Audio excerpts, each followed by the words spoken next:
दोस्तों, बिना लॉजिक के कुछ भी नहीं। अगर आप ये चीज समझ जाएंगे, साइको में देखिए दोस्तों, कोई बड़ी बात नहीं है। हमारे कम से कम 400 से 500 बच्चों को दोस्तों 30 आउट ऑफ 30, ऐसा नहीं दोस्तों, साइको में, मैथ्स में, ईवीएस में, संस्कृत में दोस्तों उन्होंने प्रयास किया। दोस्तों हमने भी, मैंने हमेशा बोला शिक्षक का योगदान दोस्तों सिर्फ 1% होता है।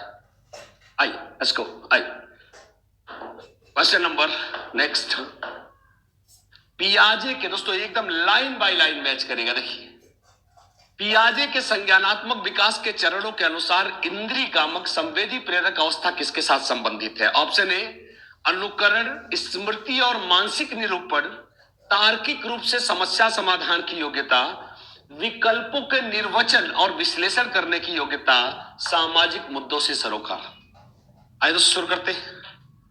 आइए आइए, हर चीज की लॉजिक है दोस्तों, मैंने हमेशा बोला लॉजिक के बगैर मेरे बच्चों कुछ नहीं है। आइए शुरू करते हैं, लेट्स गो। चलते रहिए दोस्तों, प्लीज शेयर करते रहेंगे। आज एक नई ऊंचाई तक पहुंचाइए दोस्तों, एक नई ऊंचाई तक पहुंचाइए, मजा आएगा। ये आइए, अब दोस्तों आप खुद बताइए मुझे, मैं आपसे ही पूछता हूं क्या कि दोस्तों संवेदी पेशी अवस्था ट्रिक दोस्तों, आइए देखते हैं क्या। उम्र है 0 से 2 वर्ष। क्या है बेटा? 0 से 2 वर्ष। तो 0 से 2 वर्ष में कौन सा दोस्ती गांठ लेगा? अभी सही से चल तो पाता नहीं दोस्तों। बगल वाले शर्मा जी के बेटे के साथ दोस्ती नहीं, नहीं मैं जाऊंगा बाइक चलाने, कोई 2 साल में बाइक चलाता है, मैं पार्क में घूमने जाऊंगा। जी नहीं, ऑप्शन डी अब आपके पास नहीं है दोस्तों। हम सभी जानते हैं दोस्तों विश्लेषण, निष्कर्ष, कंक्लूजन, और दोस्तों साथ ही साथ हाइपोथेसिस बिल्ड करना बहुत उच्च क्षमता है। चौथी अवस्था औपचारिक संक्रियात्मक। ये ना हो तो क्या हो जाए, वो ना हो तो क्या हो जाए दोस्तों। जैसे पवन सर बताते हैं क्या कि अगर चीनी का दाम 20% बढ़ जाए तो एक घर वाला, एक दोस्तों गृहस्थ, उसके यूज को कितना घटा दे कि उसका खर्चा ना बढ़े। दोस्तों यह एकदम उच्च क्षमता है मेरे बच्चों। ये आपको 12-11 साल प्लस में पढ़ाया जाता है। चौथी अवस्था वैसे भी कैलकुलेट कर सकते हैं तो अर्थात ये भी नहीं, ए फॉर अमेरिका। दोस्तों इस उम्र में क्या है, मैंने आपको क्या बोला था, बच्चे के पास चिंतन बहुत परिपक्व नहीं, अपनी इंद्रियों, स्मृति से, इंद्रियों से भूख लगेगी चिल्लाएगा, है करेगा, गर्मी लगेगी फिर चिल्लाएगा। दोस्तों अनुकरण, स्मृति, इसीलिए इसका नाम दोस्तों देखिए ये है। उसके चिंतन का माध्यम उसकी इंद्रियां होती हैं। भैया जब भूख लगी, पेट में दोस्तों भूख महसूस हुआ, चूहा दौड़ा, तुरंत रोएगा, उसको भोजन चाहिए दोस्तों। अर्थात अनुकरण, स्मृति, मोटी मोटी बातें दोस्तों। So the right answer is a for America. Let's go. I question number 12, मानव व्यक्ति। दोस्तों ये तो एकदम एवरग्रीन क्वेश्चन है, एवरग्रीन क्वेश्चन है। मैं तो इसको बराबर दोस्तों सैंपल के तौर पे लेता हूं। मानव व्यक्तित्व परिणाम है किसका? पालन पोषण और शिक्षा का, आनुवंशिकता और वातावरण की अंतःक्रिया का, केवल वातावरण का, केवल आनुवंशिकता का। दोस्तों आइए शुरू करते हैं, लेट्स गो। यस आई आई, मानव व्यक्तित्व काहे का परिणाम है दोस्तों, गेस करिए। यस आइए,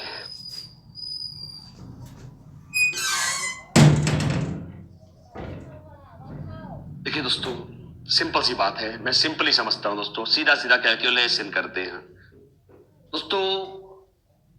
मैंने हमेशा बोला कि व्यक्तित्व में, तो और आपको बता चुका हूं, संगम, संगम दोस्तों, H गुणते E, डेवलपमेंट।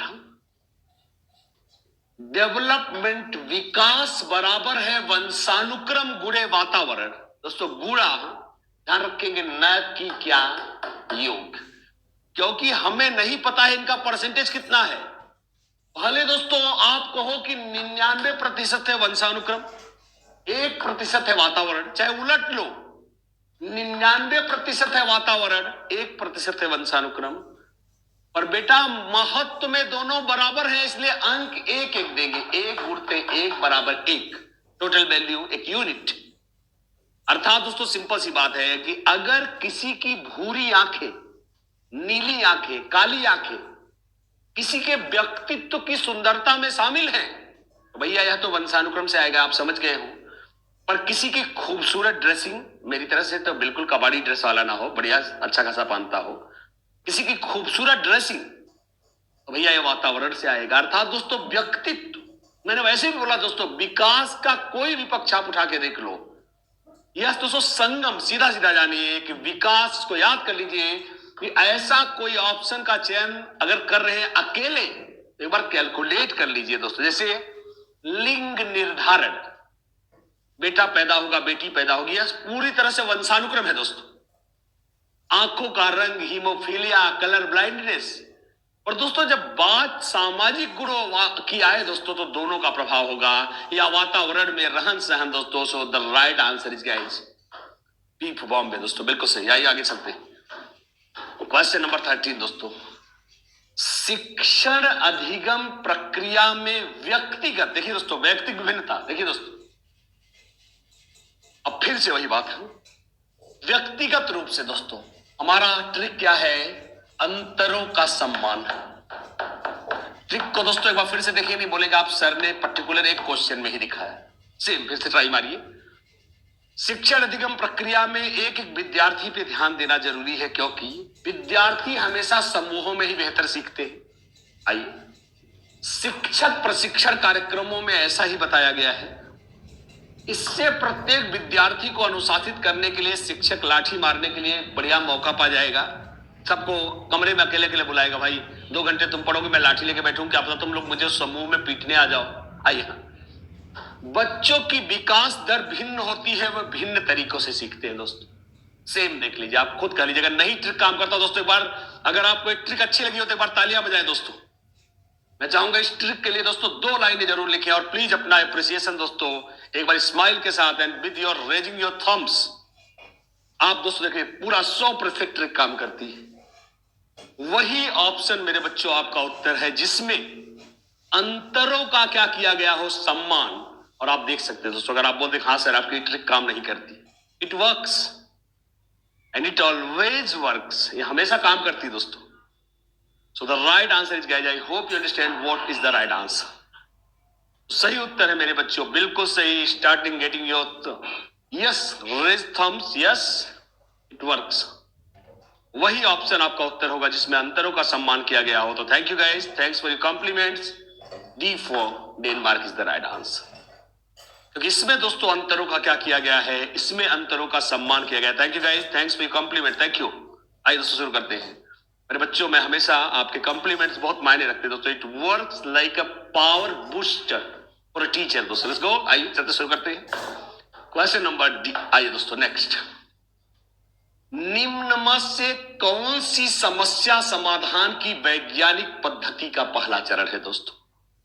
समस्या समाधान की वैज्ञानिक पद्धति का पहला चरण क्या है दोस्तों? आइए शुरू करते हैं। Let's go, yes let's go. आइए दोस्तों शुरू करते हैं।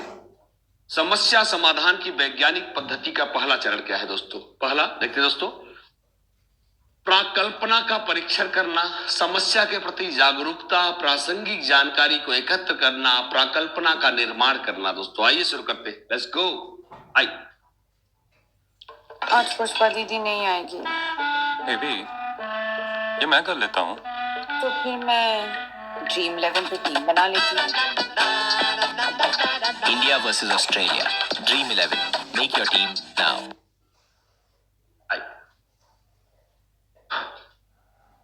Let's go.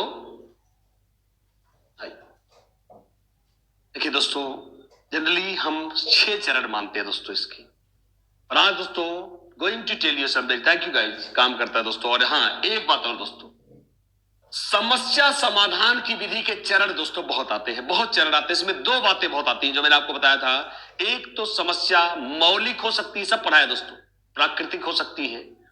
समस्या समाधान के चरण दोस्तों, इसमें आज पहली बार जॉन डीबी के 5 चरण दोस्तों रिलीज कर रहा हूं। जॉन डीबी के तो दोस्तों वास्तव में समस्या समाधान की वैज्ञानिक विधि जॉन डीबी ने दी थी दोस्तों। बहुत सारे इसके वर्जन हैं, पर जॉन डीबी के 5 चरण दोस्तों एक बार देखेंगे। चलिए, वैसे आप जानते हैं दोस्तों, पहला चरण तो सभी जानते हैं। समस्या समाधान के लिए समस्या तो मालूम होनी चाहिए कि हमको ज्ञात क्या करना है, इसलिए ऑप्शन बी तो आप जानते हैं, मैं भी जानता हूं दोस्तों। एक बार देखेंगे पहला, यह पहला स्टेप है दोस्तों। उनका मानना था पहले दोस्तों संकल्पना निर्माण, 2, तीसरा डेटा इकट्ठा करना, 3, चौथा प्राकल्पना का परीक्षण करना दोस्तों।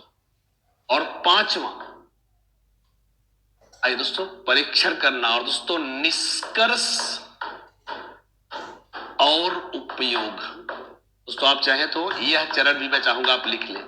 मान लीजिए अगर आपको 6 नहीं दिखते तो आप ये 5 मानोगे। पहली बार दोस्तों न्यू आपको रिलीज कर रहा हूं, these are the 5 steps of the great John Dewey दोस्तों, क्योंकि जॉन डीवी हमारे सिलेबस में है प्रगतिशील। अब आप समझे होंगे दोस्तों समस्या समाधान पे क्यों जोर देता है जॉन डीवी। मैं चाहूंगा कि स्क्रीनशॉट ले ले दोस्तों, तो मैंने नंबरिंग की है, टेक योर स्क्रीनशॉट दोस्तों। एक बार प्लीज स्क्रीनशॉट ले ले, मुझे अच्छा लगेगा और आपको भी अच्छा लगेगा दोस्तों। आइए शुरू करते हैं, लेट्स गो। आइए, यस मैंने आपको काफी टाइम दिया है दोस्तों फॉर टेकिंग स्क्रीनशॉट। ऐसा भी दोस्तों हो सकता है, I mean this can also be one possible option, ऐसा भी एक पॉसिबल ऑप्शन हो सकता है दोस्तों। आइए शुरू करते हैं, लेट्स गो। आइए, क्वेश्चन नंबर 15। जब एक बच्चा, दोस्तों दमदार क्वेश्चन है, तो दोस्तों सीटीटी में कुछ बहुत ही दमदार पूछे गए प्रश्नों में दोस्तों यह, जब एक बच्चा किसी कार्य को करते हुए ऊबने लगता है तो यह काहे का संकेत है?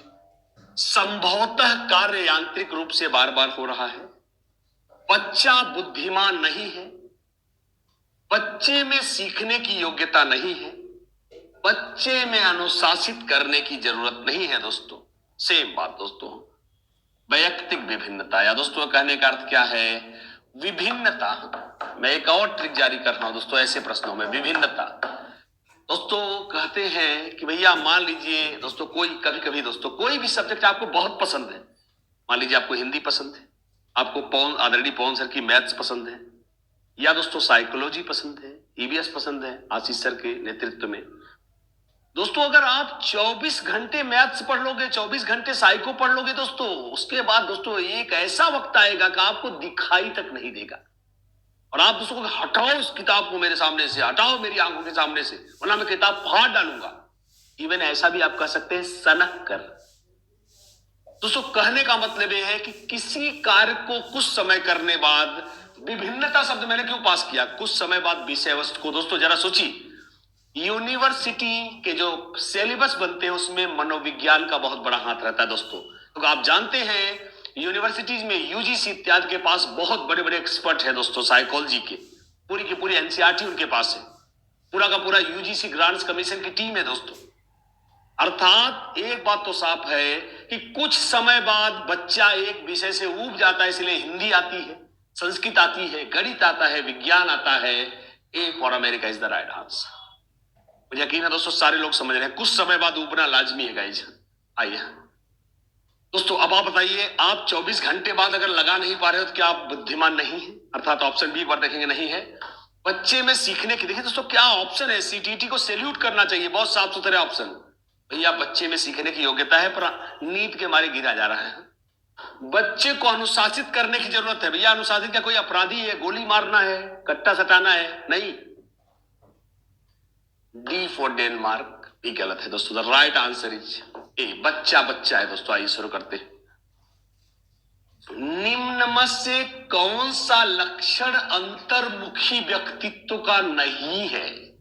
क्या आत्म केंद्रित होना, रूढ़िवादी होना, सामाजिकता होना, दब्बू होना? आइए दोस्तों शुरू करते हैं। Let's go. I yes I गो शुरू करते हैं दोस्तों। लगे रहिए, शेयर करते रहिए दोस्तों। लास्ट सर्टेन टाइम दोस्तों, एक बार आइए, एक बार एक दमदार दोस्तों तरीके से सीखा जाए। आइए शुरू करते हैं।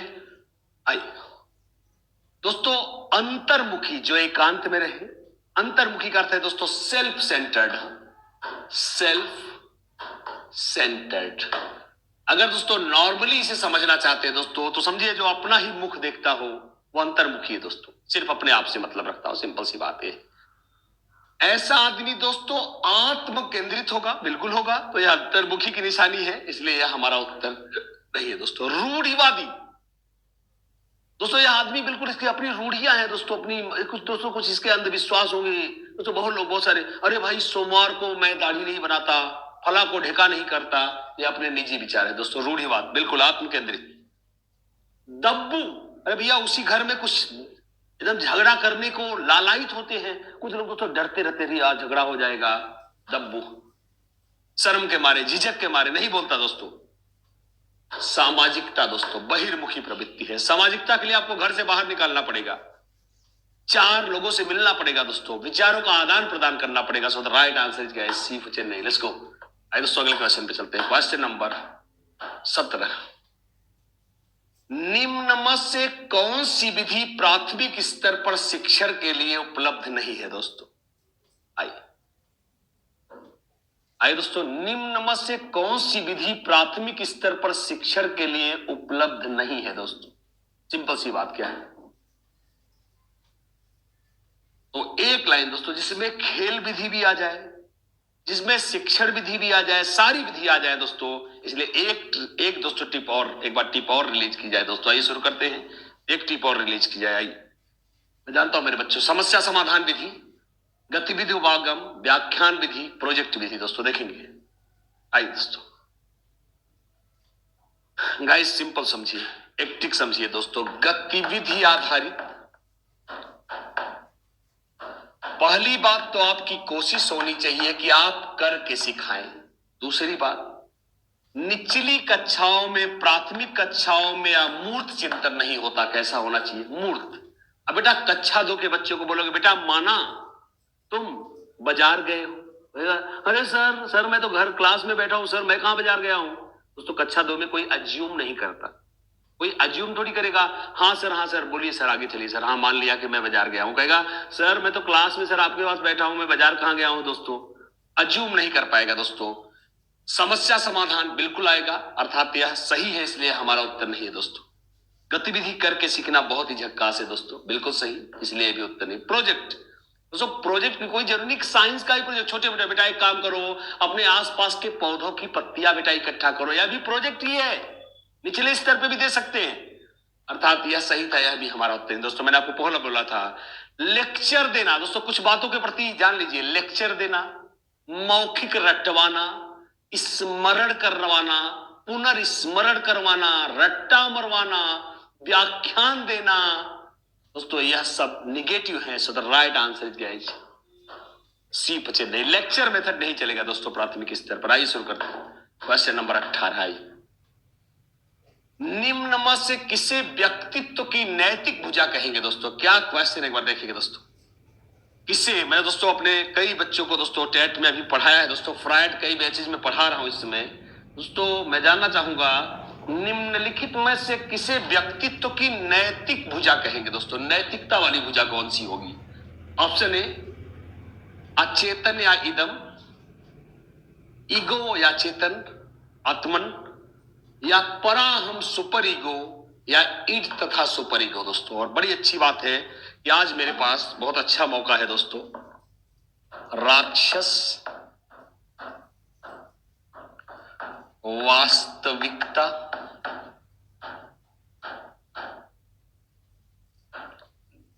नियंत्रण,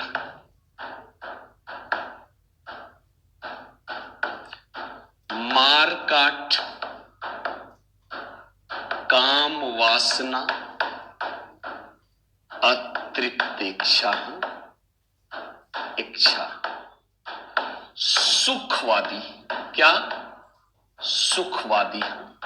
अगला वास्तविकता दोस्तों, परिस्थिति के अनुसार।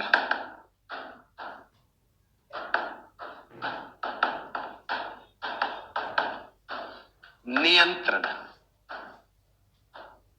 पिता,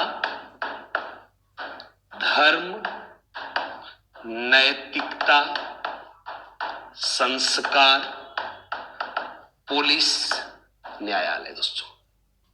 आप इसे बहुत अच्छे से देख सकते हैं दोस्तों। वह आदमी, हमारा इदम अतृप्त इच्छा का भंडार है, गंदगी दोस्तों। राक्षस, मार काट चाहिए, मतलब इनको किसी का मोबाइल जम गया है दोस्तों, अरे यार इसका मोबाइल तो बहुत झकास, इसका गला रेटो, इसको काट डालो, मोबाइल ले ले दोस्तों।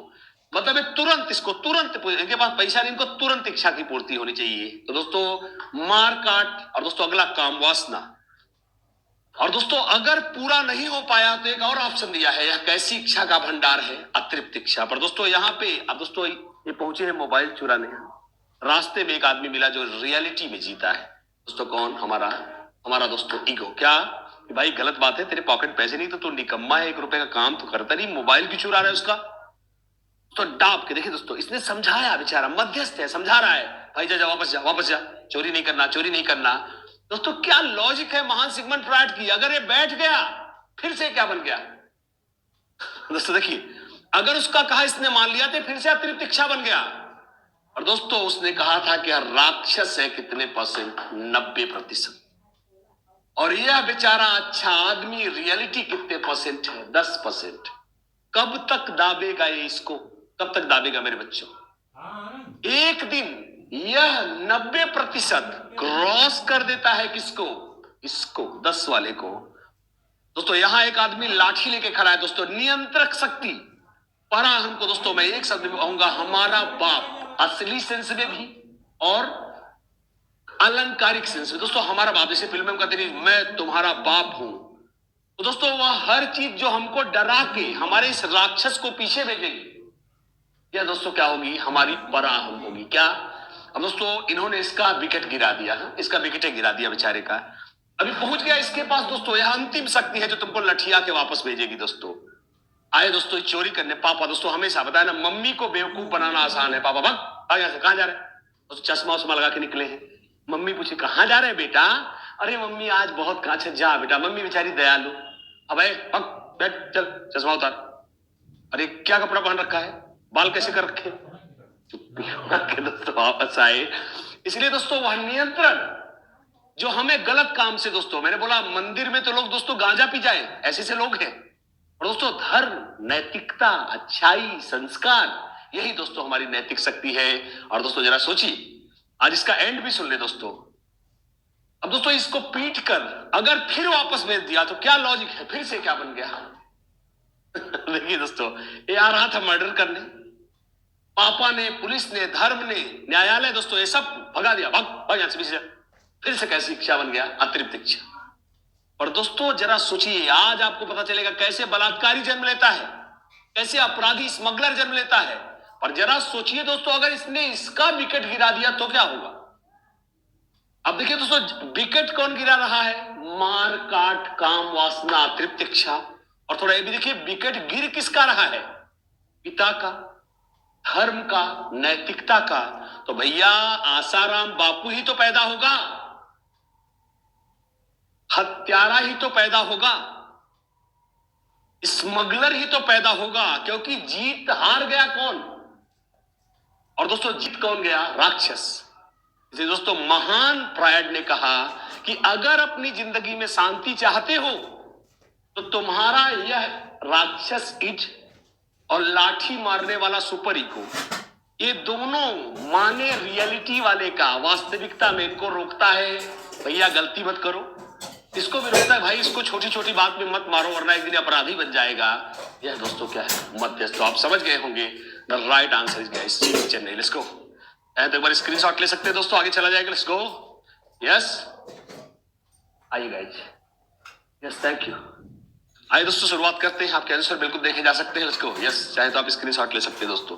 क्या कमाल दोस्तों रिवीजन है। महान सिगमंड फ्रॉइड को दोस्तों सैल्यूट करता हूं, आप जानते भी हैं महान सिगमंड फ्रॉइड दोस्तों मेरे गुरु हैं। वो शख्स है जिन्होंने मुझे मनोविज्ञान पढ़ने के लिए प्रेरित किया दोस्तों, वरना मैं अच्छा खासा मेरी कट रही थी यार। आइए शुरू करते हैं इसको। आइए 19, शिक्षा मनोविज्ञान की विषय वस्तु निम्न में से किन मुख्य कारकों पर जोर देती है। अगला, शिक्षार्थी एवं अधिगम अनुभव, शिक्षक एवं अधिगम प्रक्रिया, अधिगम परिस्थितियां, सभी विकल्प सत्य है दोस्तों। आइए शुरू करते हैं। Let's go. आइए यस आइए। शिक्षा मनोविज्ञान की विषय वस्तु निम्न में से किन मुख्य कारकों के ओतप्रोत घूमती दोस्तों हम सिंपल से जानते हैं दोस्तों, शिक्षा मनोविज्ञान, अधिगम, शिक्षण, अध्ययन, अध्यापन, अधिगम से जुड़ा सब्जेक्ट है दोस्तों। तो इससे जुड़ा कोई भी एलिमेंट हमारा इंपॉर्टेंट होगा। क्या, शिक्षार्थी एवं अधिगम अनुभव, बिल्कुल सही दोस्तों, बिल्कुल। तो आप समझ गए होंगे, A for America is the right answer, A सही है। अब बी भी चेक करेंगे, शिक्षक, बिल्कुल सही दोस्तों। कैसे बच्चे सीखते हैं, अधिगम का प्रोसेस क्या है, अर्थात ये भी सही दोस्तों। अधिगम परिस्थितियां, उच्च अधिगम परिस्थितियां, किसमें अधिगम होता है, सी भी सही दोस्तों। अब 3 विकल्प तो लगाएंगे नहीं दोस्तों। T food Denmark is the right answer. दोस्तों आइए आगे चलते हैं क्वेश्चन नंबर 20 पर। दोस्तों आइए फिर से देखते हैं, निम्नलिखित में से कौन सा कथन सही है? आइए दोस्तों, परिपक्वता में अभ्यास का महत्व होता है। परिपक्वन एक शारीरिक क्रिया है। परिपक्वता मृत्यु पर्यंत चलती है। अगला, परिपक्वता में केवल मात्रात्मक बदलाव सम्मिलित होते हैं। दोस्तों आइए शुरू करते हैं, लेट्स गो। आइए दोस्तों, मजा आएगा। आइए लेट्स गो, आइए शुरू करते हैं, मुझे अच्छा लगेगा दोस्तों। लेट्स गो, आइए। यस, बिल्कुल, आइए दोस्तों शुरू करते हैं, लेट्स गो। निम्न में से कौन सा कथन सही है दोस्तों? तो आप सभी जानते हैं गाइस, क्या दोस्तों, सिर्फ अभ्यास से, अरे भैया कक्षा, देखिए दोस्तों, हर चीज का लॉजिक है। अगर आपको लॉजिक ना दो, आप कहेंगे नहीं सर आपने तो कुछ तो लफड़ा किया है। दोस्तों कक्षा 3 में, कक्षा 1 में बच्चे बोल रहे बेटा एक काम करो, बॉस को ये प्रेजेंटेशन आधे घंटे में चाहिए, ये मैं कर लेता हूँ। तो मैं ड्रीम 11 पे टीम बना लेता हूँ। India versus Australia. Dream 11. Make your team now. तो आज तुम बेटा यूक्लिड के नियम पे अभ्यास करो बेटा, 24 घंटे तुमको। अरे बेटा उसकी उम्र उसके लिए परिपक्व नहीं है, अभ्यास से कुछ नहीं होगा। ऑप्शन ए अब आपके पास नहीं है दोस्तों। आइए, परिपक्वता मृत्यु पर्यंत चलती है दोस्तों। दोस्तों कई चीजें, दोस्तों परिपक्वता, दोस्तों हम सभी जानते हैं परिपक्वन एक शारीरिक दोस्तों सिस्टम है। दोस्तों हर चीज मृत्यु पर्यंत नहीं चलती, रॉन्ग। परिपक्वता में दोस्तों गुणात्मक बदलाव ज्यादा आते हैं, मात्रात्मक भी आते हैं दोस्तों, मात्रात्मक भी आते हैं, पर ज्यादातर गुणात्मक बदलाव होता है, क्वालिटेटिव चेंज। डी भी गलत है दोस्तों। परिपक्वता दोस्तों बेसिकली शारीरिक। दोस्तों क्यों? एक बच्चा तभी तो चलेगा दोस्तों जब पैर परिपक्व हो जाएंगे भार संभालने के लिए। 2 साल में मेरी तरह दाढ़ी नहीं आएगी, इसके लिए एक उम्र आनी पड़ेगी दोस्तों जिसके लिए आप परिपक्व होंगे। So the right answer is guys B for Bombay. Let's go to the next question. Question number, आइए दोस्तों 21, निम्न में से कौन सा कथन सही नहीं है? मेधा का अर्थ है दोस्तों बुद्धि, बुद्धि। आइए, निम्न में से कौन सा कथन सही नहीं है? पहला, बुद्धि और सृजनात्मकता एक दूसरे के पर्यायवाची है। एक मेधावी बालक हो सकता है सृजनात्मक ना हो।